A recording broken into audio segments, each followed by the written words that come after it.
మరి ఇంత కఠినమైన వ్యాఖ్యలు చేసిన జస్టిస్ రెడ్డి గారిని ఉపరాష్ట్రపతిగా ఎన్నుకోవడం పాలక పక్షాలకు ఆమోదనీయంగా ఉంటుందా, సంతోషకరంగా ఉంటుందా? ఉండదు. అయితే విలువలు కాపాడుకోవాలన్నా, నీతి నియమాలు, నైతిక ప్రవర్తన సంరక్షించుకోవాలన్నా జస్టిస్ సుదర్శన్ రెడ్డి లాంటి వారు ఆ రాజ్యాంగ పదవిలోకి వెళ్ళవలసిందే.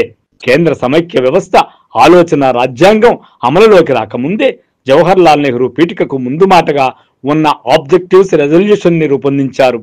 ఆయన అప్పుడే రాష్ట్రాల సమైక్యను ఊహించారు. రాష్ట్రాలకు ఎక్కువ అధికారాలు ఉండాలని, కేవలం అవసరమైన అధికారాలు మాత్రమే కేంద్ర ప్రభుత్వానికి ఉండాలని నొక్కి చెప్పారు. ఈ తీర్మానం విభజన ప్రణాళికకు ముందే ఏప్రిల్ 31, 1946న ప్రవేశపెట్టారు. న్యాయ వ్యవస్థలో మానవతా విలువలు, నెహ్రూ కృషిని తక్కువ చేసి మాట్లాడే విమర్శలను జస్టిస్ రెడ్డి తిప్పికొట్టారు, ప్రశ్నించారు. వారిలో ఆయన ఆలోచన లోతును, ఆయన గొప్ప రచన ద డిస్కవరీ ఆఫ్ ఇండియాలో ఉపనిషత్తులు, హిమాలయాలు, గంగా, ఆర్యన్లు మరియు మొహంజోదారో గురించి పరిశోధన స్పష్టంగా కనిపిస్తుందని అర్థం చేసుకునేవారు ఉన్నారా అని అడిగారు సుదర్శన్ రెడ్డి గారు. అంటే నెహ్రూ గారు ఎంత లోతైన అవగాహనతో భారత రాజ్యం పట్ల, భారత ప్రజల పట్ల ఎంత ప్రేమతో ఉంటే ఆ డిస్కవరీ ఆఫ్ ఇండియాను రాయగలరు అనే ఒక్కరు కూడా ఆలోచించాల స్థితి నేడు నెలకొందని వేదన చెందారు. అన్యాయంగా నెహ్రూని నిందించే తాము పండితులమని నటిస్తున్న వారికి ఆయన సవాలు కూడా విసిరారు.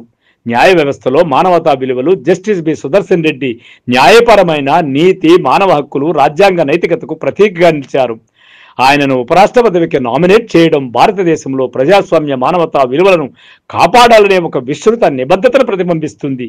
ముఖ్యంగా సాల్వాజుడం తీర్పు ఒక ప్రజాస్వామ్య సమాజంలో న్యాయం కోసం మానవులకు కారుణ్యంతో వ్యవహరించేందుకు చట్టం ఏ విధంగా ఒక సాధనంగా ఉపయోగపడుతుందో ఉదాహరణగా నిలిచింది. కనుక జస్టిస్ బి సుదర్శన్ రెడ్డి న్యాయ వ్యవస్థలో మానవతా విలువలను ప్రతిబింబిస్తారు. ఆయన తీర్పులు రాజ్యాంగం పట్ల గౌరవము, ప్రజల హక్కులను పరిరక్షించడము, పారదర్శక పాలన పట్ల బలమైన నిబద్ధతను నిలకడగా ప్రతిబింబిస్తాయి.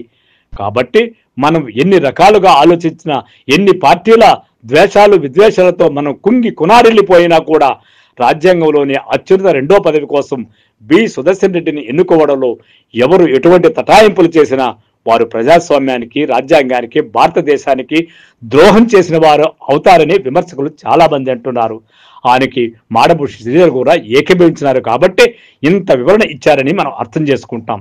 సో ఫ్రెండ్స్, ఈ యొక్క కథనంలో ఉన్నటువంటి విలువైన విషయాలు, లోతైన సంగ్రహాల సేకరించినటువంటి సమాచారాన్ని మనం చదివి, ఆలోచించుకొని, విని మనం కూడా ఒక నిర్ణయానికి రావడము దేశం పట్ల ఒక ప్రేమను సూచిస్తుందని తెలియజేస్తూ మీ విశ్వనాథ్ పొలిటికల్ రివ్యూ.